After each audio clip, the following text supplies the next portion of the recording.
Coucou les amis, c'est Florence, j'espère que vous allez bien. Je vous retrouve aujourd'hui pour l'unboxing du tout dernier jeu que j'ai créé sur Make Playing Cards.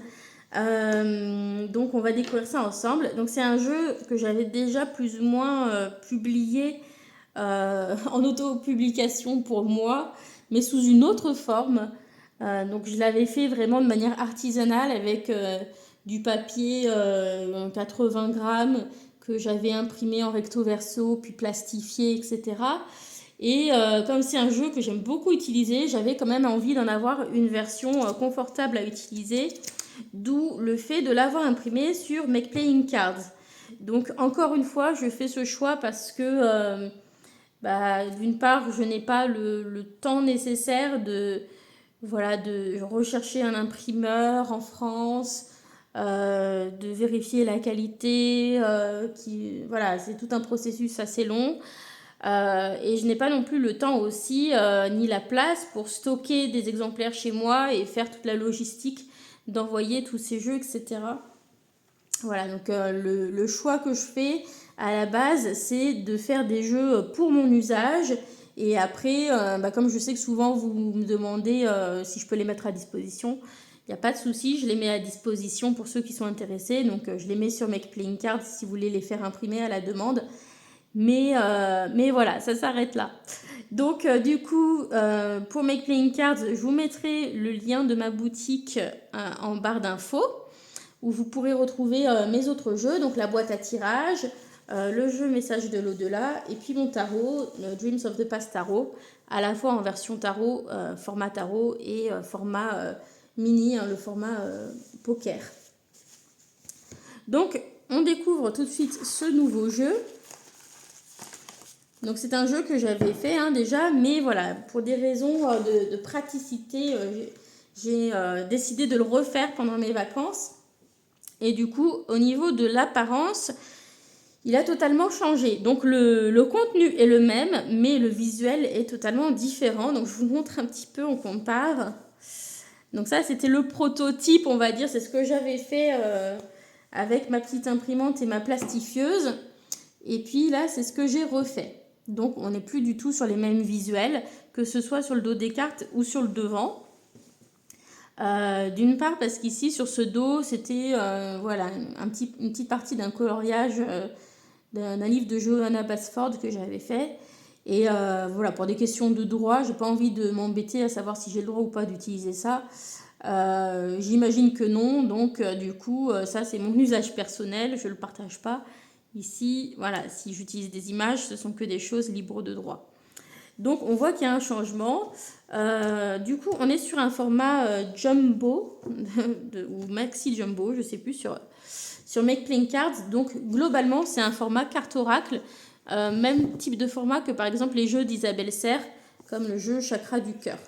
Donc je vais sortir une petite carte, hop, par exemple celle-ci, hop, et vous voyez, on est sensiblement exactement au même format à peu près. Voilà, donc ça vous donne une idée à peu près de la taille des cartes.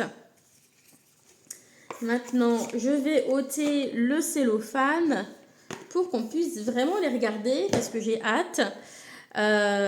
Sachant que voilà, c'est un jeu que j'ai dû refaire. J'avais failli l'envoyer en impression avec des erreurs, je m'en suis aperçue à temps. Donc j'espère qu'il n'y a plus de soucis. Et s'il y en a, si je devais en voir, ce serait corrigé avant d'être validé en impression pour le mettre à disposition sur Make Playing Cards. Voilà, mon exemplaire à moi, c'est toujours le cobaye. Donc généralement, il n'est pas toujours perfectionné. Au niveau du fini du carton, j'ai pris le Superior Smooth de chez Make Playing Cards. Donc c'est un carton lisse, plutôt mat. Donc c'est le même carton que ce que j'ai utilisé sur Message de l'au-delà ou sur le tarot Dreams of the Past tarot en version mini. C'est le même carton. Donc voilà, c'est le même carton que pour ce jeu-là, qui est un jeu sur la communication avec les défunts. Vous voyez, lisse, pas forcément brillant. Et c'est la même chose que pour mon tarot, qui lui, pouvait arriver dans une boîte. Celui-ci, j'ai pas prévu pour l'instant de mettre une boîte parce que tout simplement ça fait beaucoup monter le prix et pour avoir une boîte toute blanche, toute simple, pas forcément très solide. Donc voilà, je me dis je préfère peut-être mettre le prix un peu moins cher s'il y en a qui veulent l'acheter. Et ensuite, vous mettez ça dans un petit pochon à vous ou dans une boîte que vous trouvez. Enfin, voilà. Voilà. Donc, c'est parti. On va découvrir le nouveau bébé. Alors, je vais faire bouger un tout petit peu la caméra. Peut-être, ouais, hop. Ah non, ça va pas. J'ai essayé de caler comme je pouvais mon téléphone pour mettre un endroit où il y a un peu de lumière naturelle. Et c'est pas facile. En ce moment, il fait pas beau en plus. Donc, hop, on va commencer. Donc, les cartes sont classées dans l'ordre, avec des numéros. Vous pouvez voir qu'il y a différentes couleurs. Et à la fin, donc on a 38 cartes fleurs de bac, puisque le thème, c'est les fleurs de bac. Et à la fin, on a d'autres cartes. Donc, on a cette carte-là qui va reprendre les différentes couleurs, en fait, qui reprend le code couleur des cartes pour vous expliquer à quelle famille appartiennent les fleurs de bac. Donc, en bleu, ce sont les cartes liées au sentiment de peur et d'insécurité et qui vont travailler la confiance et la sérénité. Celles qui sont plutôt orange, c'est les doutes et incertitudes qui vont travailler la force et la volonté.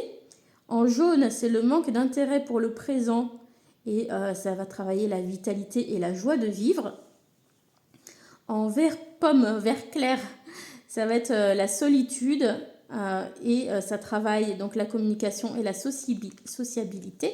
Ceux qui sont dans les tons violets, comme la première, c'est pour celles tournées autour de l'hypersensibilité, donc pour travailler l'équilibre et le calme. Les verts un peu plus foncés ou un peu plus vert d'eau, on va dire, c'est pour le découragement et le désespoir. Donc ça va aider à travailler le courage et l'espoir. Et celles qui sont plutôt dans les tons roses, plutôt roses, c'est pour la préoccupation excessive d'autrui. Et donc ça aide à travailler la compréhension et l'acceptation. Voilà. Donc, des fois, l'écriture est un petit peu plus fine, tout simplement parce que si je voulais que ça ne dépasse pas du cadre, j'ai dû rétrécir un petit peu la police d'écriture. Donc, je crois que c'est un peu pareil sur les cartes. Elles ne sont pas toujours exactement à la même taille pour ces raisons. Voilà, le dos est le même sur toutes les cartes. Ensuite, ici, j'ai pris le temps de faire donc une petite carte d'intro de présentation, puisqu'il me restait de la place. Donc voilà, ça dit « Les fleurs de Bach sont des élixirs floraux créés par le docteur Bach, un médecin anglais du début du XXe siècle, et s'apparentant à l'homéopathie. Les fleurs de Bach sont connues aujourd'hui pour leurs 38 élixirs ayant pour but de rééquilibrer les états émotionnels à l'origine de troubles physiques ou psychiques. Le docteur Edward Bach avait défini 38 états d'âme pouvant avoir un effet négatif sur notre bien-être, ainsi que les ressources que ces fleurs peuvent activer en nous pour les contrebalancer. Dans ma pratique personnelle, j'ai trouvé les cartes portant sur les fleurs de Bach d'une grande efficacité afin d'identifier les états émotionnels qui peuvent nous perturber au quotidien, qui peuvent induire des maux psychosomatiques ou encore nous empêcher de concrétiser nos projets. Ces cartes aident également à cerner nos émotions, nos problématiques ainsi que nos qualités et ressources. En cela, l'énergie subtile des fleurs de Bach est un guide précieux afin de travailler sur soi. Donc, vous allez retrouver 42 cartes, dont 2 cartes tirage, une carte résumant les catégories, donc c'est celle-ci, et puis bien sûr, et puis celle-ci. Donc, donc vous retrouvez les cartes, sur chaque carte fleur de Bach, retrouvez sous forme de 2 phrases le problème et la ressource.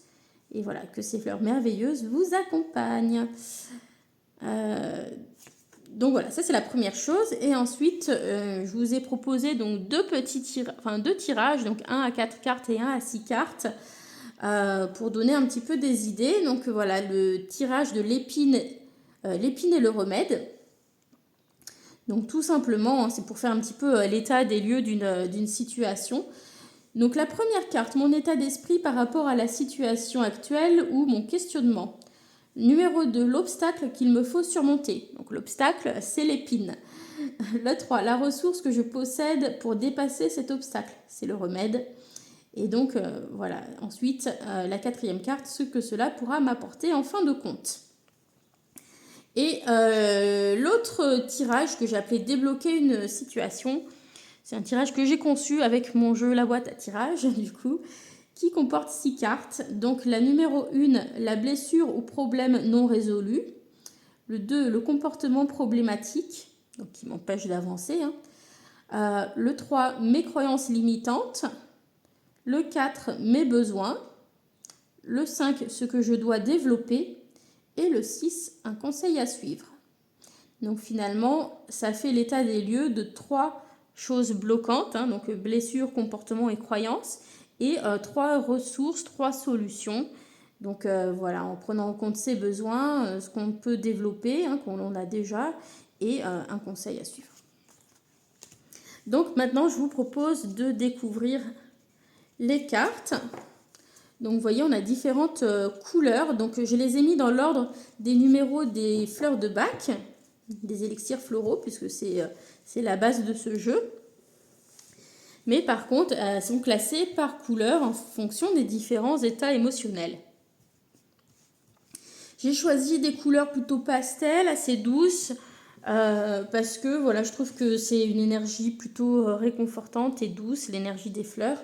C'est aussi une énergie qui m'attire particulièrement au printemps. Et au printemps, voilà, je suis plutôt attirée par des tons pastels. Voilà donc l'explication. Et à chaque fois, on a une couleur un petit peu plus marquée dans les coins pour pouvoir bien distinguer la famille de cartes. Donc je vais faire un petit zoom pour que vous puissiez mieux voir les cartes. Hop. Donc on commence avec Agrimony. Donc à chaque fois, vous allez retrouver le numéro de l'élixir. Comme ça, si vous avez aussi des livres sur les fleurs de bac, vous pourrez retrouver facilement.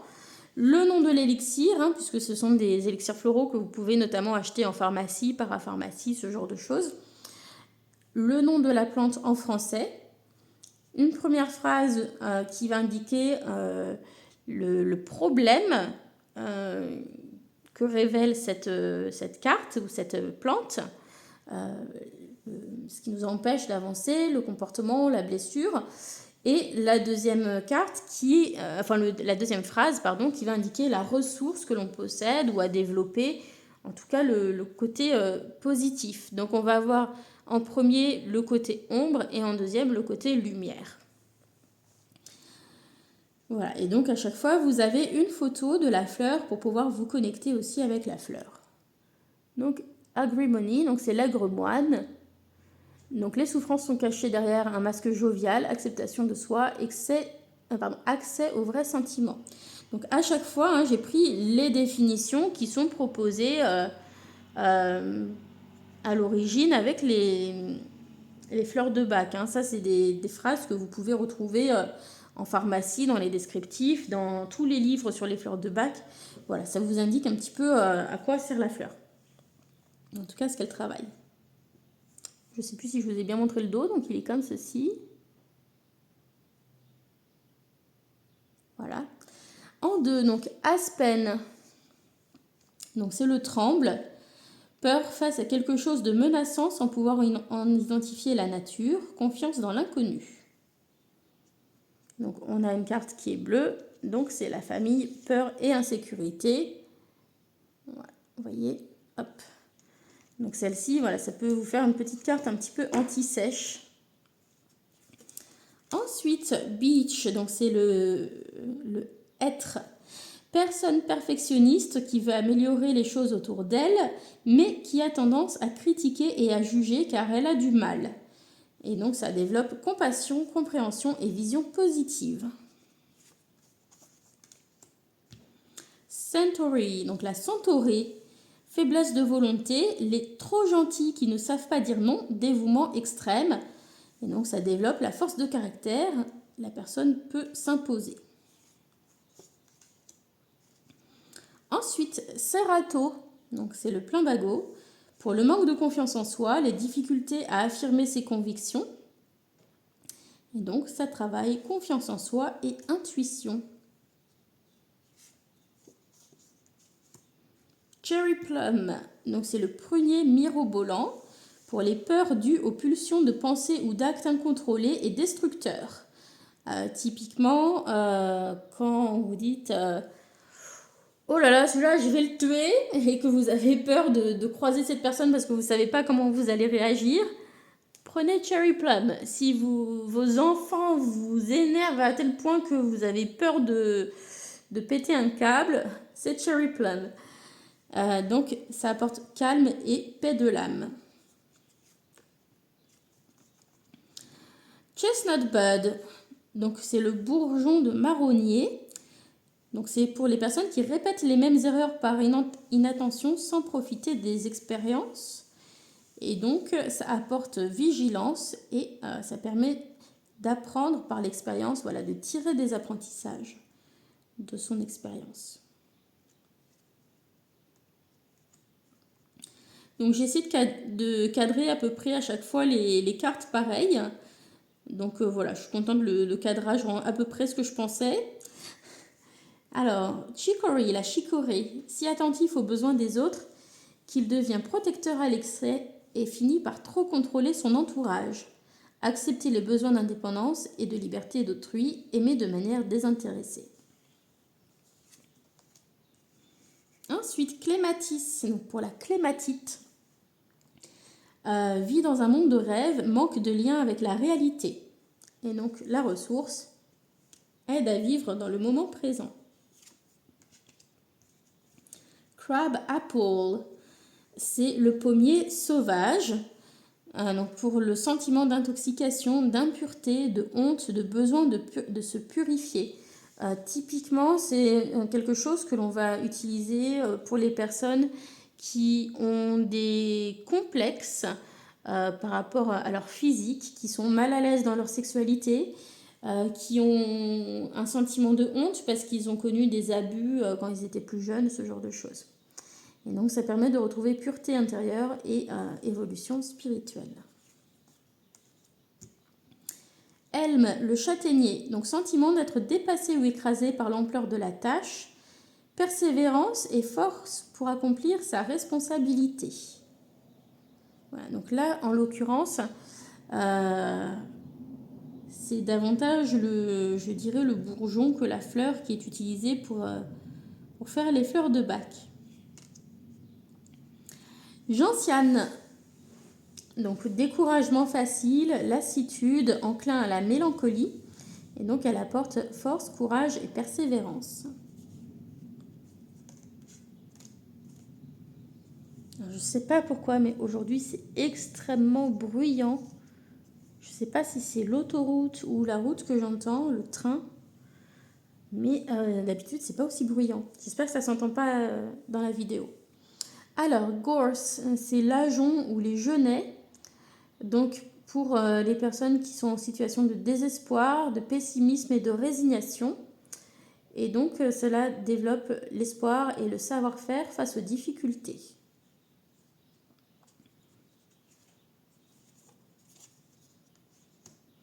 Ensuite, heather, donc c'est la bruyère. Égocentrisme et difficulté à communiquer. Et donc, pour le côté positif, ouverture et altruisme, communication réelle. Ensuite, holly, donc c'est le ou. Je ne vais pas les bouger parce que c'est peut-être oui, peut-être aussi bien comme ça. Donc, sentiment de jalousie, de colère, de suspicion ou de revanche, dans le côté ombre, et dans le côté lumière, amour authentique, pardon, compréhension. Ensuite, honeysuckle, c'est le chèvrefeuille. Vit dans les souvenirs, trop nostalgique, et donc cela permet d'agir au présent. Hornbeam, le charme, manque de courage ou de force, tendance à procrastiner, et donc ça apporte force et vitalité d'esprit. Ensuite, impatience. Donc, pour celui qui est impatient et pressé en toute chose, n'accepte pas les contraintes. Et donc, ça développe la patience, la tolérance et la douceur. Ensuite, nous avons la carte Larch, donc c'est le mélèze, pour le manque de confiance en soi et la peur de l'échec. Et donc, ça développe confiance en soi, intuition et action. Ensuite, Mimulus, donc le mimule ou la mimule, peur de choses précises, donc peur du noir, de la solitude, de la pauvreté, etc. Et donc, ça donne le courage face aux événements difficiles. Donc, pour affronter ces phobies, c'est une bonne plante. Mustard, donc la moutarde. Mélancolie et tristesse soudaine, sans raison apparente. Donc ça permet de travailler le dépassement de la mélancolie et le retour à la joie. Ensuite, Oak, c'est le chêne pour la fatigue du courageux qui n'abandonne jamais mais qui ne connaît pas ses limites. Voilà, et donc ça permet d'apporter lâcher prise et régénération. En tout cas, c'est ce que ça conseille. Olive, donc c'est pour l'olivier. Surmenage et épuisement suite à un effort important. Et donc là aussi, régénération physique et mentale. Ensuite, Pine, c'est le pin sylvestre. Donc pour la culpabilité, le sentiment d'être responsable des erreurs d'autrui. Et donc ça apporte acceptation et déculpabilisation. Ensuite, Red Chestnut, donc le marronnier rouge, pour le souci excessif du bien-être des autres, surtout des proches, avec la crainte du pire. Donc ça peut être pour les autres, mais aussi pour des situations. Quand on craint le pire pour une situation, qu'on pense que ça va mal se passer et qu'on va en faire trop pour que ça se passe bien. Et donc ça apporte confiance en la vie et sérénité. Ensuite, Rock Rose, donc c'est l'hélianthème. Donc pour le sentiment de peur, de panique aiguë, de terreur, pour les cauchemars. Donc ici, ça apporte force, courage pour les situations de crise.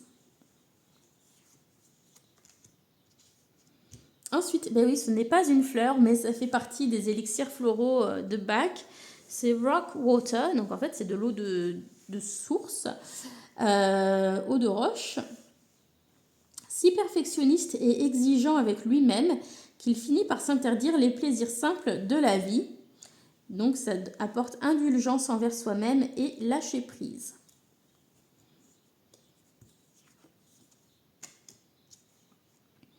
Ensuite, Scléranthus, donc la sclérante ou la navelle.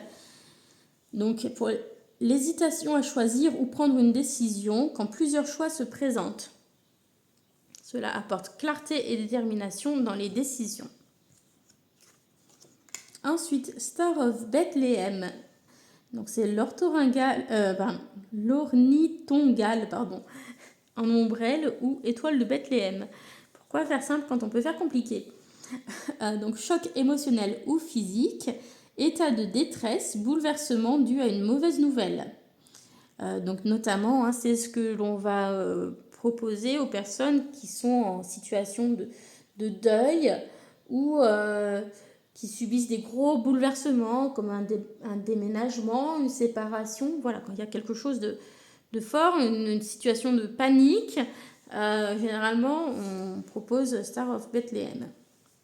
Donc pour la paix, la tranquillité, la consolation après un choc. Le suivant, donc c'est Sweet Chestnut, donc c'est le châtaignier pour les moments difficiles de la vie, de désespoir extrême, et donc il apporte transformation et libération pour retrouver la lumière. Verveine, donc c'est pour ceux qui sont si enthousiastes qu'ils cherchent toujours à convertir les autres à leur cause et s'épuisent ainsi en étant trop sous pression.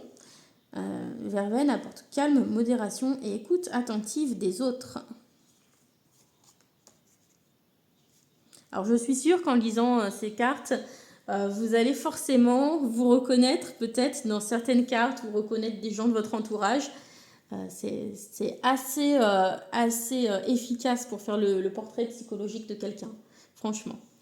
Vine, donc c'est la vigne. Personne très capable avec un sens inné du commandement mais qui impose trop sa manière de voir les choses. Donc, autorité éclairée grâce à l'esprit de coopération.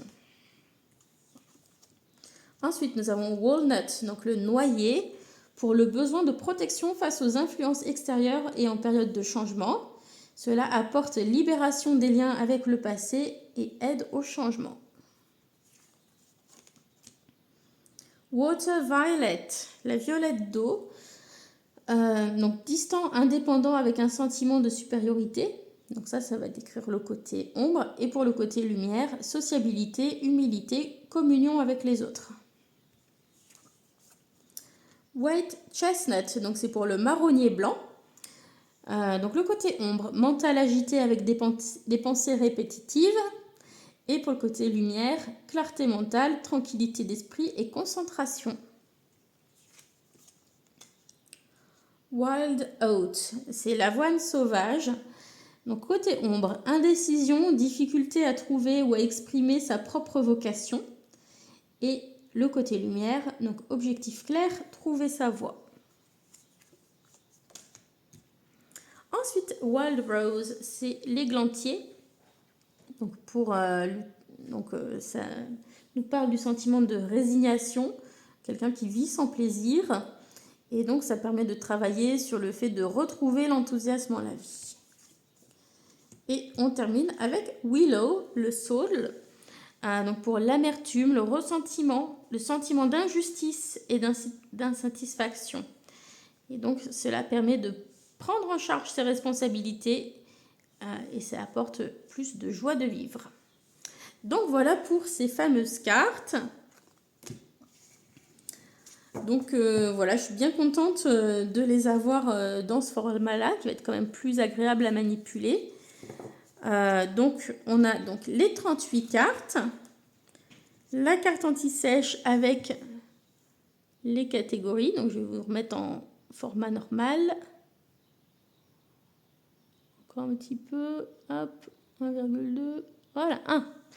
Donc voilà, les 38 cartes élixir, la carte anti-sèche.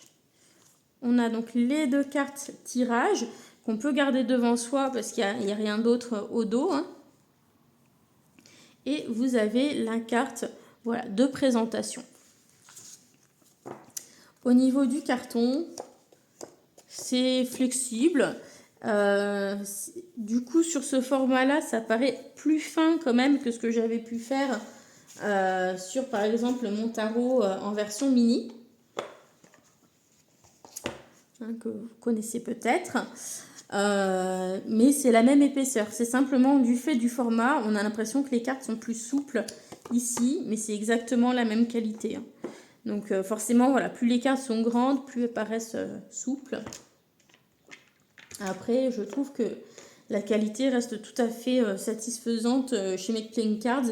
Sinon, je ne retournerai pas chez eux pour faire mes jeux, quoi. Voilà.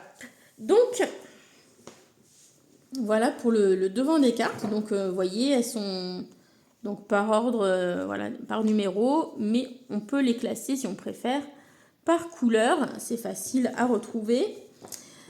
Et puis, voilà, les dos sont tous donc identiques. Voilà, j'espère qu'ils vous plaisent. J'ai essayé de faire quelque chose d'un petit peu printanier, assez nature, avec juste des petits doodles de fleurs comme ça. Donc, je vous propose qu'on fasse la petite interview de ce jeu, puisqu'il renaît sous une forme nouvelle. D'ailleurs, je ne vous ai pas montré l'ancien, parce que je vous ai dit que la présentation a changé. Donc, elle a totalement changé, hein, le devant. Donc, on retrouve plus ou moins ce rond avec la fleur. Alors, j'ai été obligée de réduire la place de la fleur pour avoir plus de place pour écrire. J'ai peut-être aussi les bordures là que j'ai choisies qui prennent plus de place. Voilà, mais du coup, ça a un petit peu changé.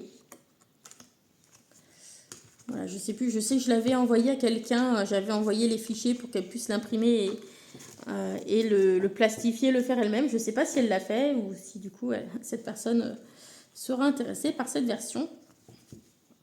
Voilà, donc on mélange et on va faire connaissance. Donc malgré tout, voilà, je peux encore les mélanger normalement comme ça. C'est format carte oracle, mais c'est pas non plus format géant. C'est assez standard, hein, voilà. Comme chez Exergue, par exemple. Hop, je coupe. Alors, on va demander quelle carte représente la belle énergie de ce jeu.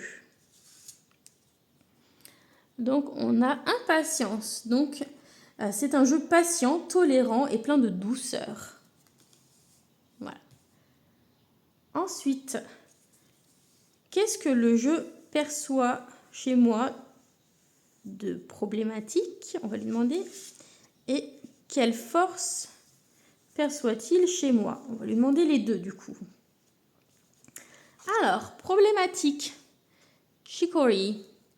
Donc, si attentif aux besoins des autres, qu'il en devient protecteur à l'excès et finit par trop contrôler son entourage. Ah, intéressant. Je n'avais pas forcément conscience de celui-là. Je me reconnais souvent dans d'autres cartes. Et ma force, donc Cherry Plum, je suis calme, très calme, paisible. Effectivement, je suis une personne qui s'emporte difficilement. Hein, voilà, je suis plutôt patiente avec les autres. Alors, ici, donc, qu'est-ce que ce jeu a à m'apporter? Donc, avec Pine, il va aider à travailler sur le sentiment de culpabilité, le sentiment d'être responsable aussi des erreurs d'autrui. Et donc, il va aider à apporter l'acceptation et la déculpabilisation. Donc, je vois bien comment cela me parle. Ensuite, sur quoi aime-t-il travailler également en particulier? Alors, sur la force, le courage et la persévérance. Ok. Et quelle sera la nature de notre relation? Alors, je ne sais pas si ça va trop marcher avec ce jeu. Alors, objectif clair, trouver sa voie. Donc, c'est un jeu qui va aider à clarifier les choses lorsque j'en ai besoin, à montrer la voie. Ok. Et quel conseil nous donne-t-il maintenant? Allez, celle-ci plutôt. D'avoir confiance en la vie et d'être serein. Voilà. Donc j'espère que ce petit unboxing vous a plu. Donc je vous mettrai le lien en barre d'infos. Et puis voilà. Donc je suis très contente de l'avoir reçu. Je vais pouvoir travailler avec pendant le printemps. Et surtout, voilà, avec des vraies cartes qui n'ont pas des coins tout piquants. Voilà. Avec du vrai papier, du vrai carton pour les cartes. Ce qui sera quand même un petit peu plus agréable à utiliser. Voilà, donc j'espère que ça vous a plu. N'hésitez pas à me faire votre petit retour. Voilà, donc j'avais déjà des jeux sur les fleurs de bac, mais c'est quelque chose que j'aime énormément utiliser. J'ai aussi un jeu sur les fleurs du bush australien et un sur les fleurs des élixirs d'Eva. Donc c'est vraiment quelque chose que j'aime énormément utiliser. Et ce que je trouve très bien avec les fleurs de bac, c'est que vraiment ça nous donne les grandes lignes. Et pour nous qui sommes européens, ce sont des fleurs que l'on connaît, qu'on a dans notre entourage. Et donc qui vont peut-être davantage nous parler que par exemple les fleurs du bush australien qu'on n'a pas forcément vues avant, qui sont très bien aussi, mais voilà, celle-ci marche particulièrement bien sur les Européens que nous sommes. Voilà. J'espère que cette review vous aura intéressé. Et puis si vous avez des questions, n'hésitez pas, j'y réponds en commentaire. Voilà, bonne journée à tous, bisous!